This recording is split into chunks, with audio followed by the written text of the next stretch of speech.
कई बार हमें अपना पसंदीदा गिफ्ट तो मिल जाता है, लेकिन हम उसकी पैकिंग देखकर उसको पहचान नहीं पाते। यह कहानी एक अमीर बाप के बेटे की है। एक बार उसने अपने पिता को फोन किया और बोला, पिताजी अगर मैं अपने कॉलेज में टॉप कर दूं, क्या आप मुझको वो महंगी कार दिला दोगे? पिता ने तुरंत कहा, हाँ बेटा, मैं तुमको महंगी कार दिला दूंगा, तुम एक बार टॉप करके तो दिखाओ। लड़के ने जी तोड़ मेहनत की, सुबह शाम एक कर दिया और आखिरकार वह कॉलेज में टॉप आया। और उसने तुरंत अपने पिता को फोन किया, पिताजी मैं कॉलेज में टॉप आया हूँ, आपको वो वादा तो याद है?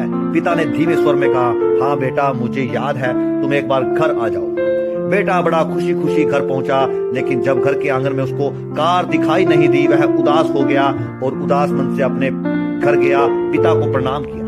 पिता ने उसको एक गिफ्ट दिया और बोला, बेटा यह तुम्हारा इनाम है। बेटा उस गिफ्ट को अंदर ले गया। जैसे उसने खोला, उसमें रामायण थी।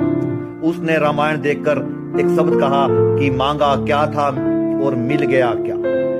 उसको इतना गुस्सा आया, उसने एक पत्र लिखा कि पिताजी मैंने अपनी महंगी कार प्राप्त करने के लिए जी तोड़ मेहनत की, लेकिन आपने मेरी कदर नहीं की, इसलिए मैं घर छोड़कर जा रहा हूँ। यह लेटर लिखने के बाद वह मेज पर पर्ची छोड़कर वहां से उसी समय निकल गया और दूसरे शहर में छोटा सा काम करने लगा। 5-7 साल बाद वो एक बड़ा बिजनेसमैन बन गया। उसने वही कार खरीदी जिसकी उसको चाहत थी। उस कार को अपने घर ले आया।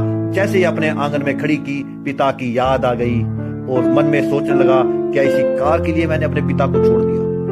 उदास हो गया, भावुक हो गया। तुरंत अपने पिता को फोन मिलाया, लेकिन पिता का फोन उसके नौकर ने उठाया और नौकर ने कहा कि मालिक तो 10 दिन पहले गुजर चुके हैं साहब, लेकिन आपके लिए एक बात कहकर गए थे कि अगर मेरे बेटे का फोन आए तो उसको कह देना कि मेरा सारा बिजनेस संभाल ले। लड़का रोने लगता है और अगली सुबह वह अपने पिता के घर अपने घर चला जाता है।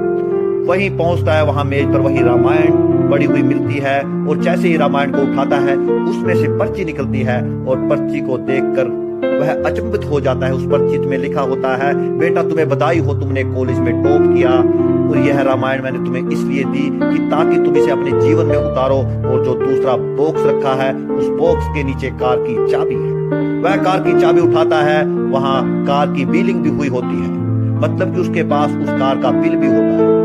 वह रोने लगता है, लेकिन उस समय बहुत देर हो चुकी होती है। वह परेशान मुद्रा में मन ही मन सोचता है कि काश मैं इस गिफ्ट को पहचान पाता। ये कहानी एक अमीर बाप और उसके बेटे की नहीं है, ये कहानी मेरी तुम्हारी है। हम हमेशा छोटे छोटे जो हमें अपॉर्चुनिटीज मिलती है, हम उसको नजरअंदाज कर देते हैं, लेकिन हमेशा छोटी छोटी अपॉर्चुनिटी ही हमें बड़ा बनाती है। हमारी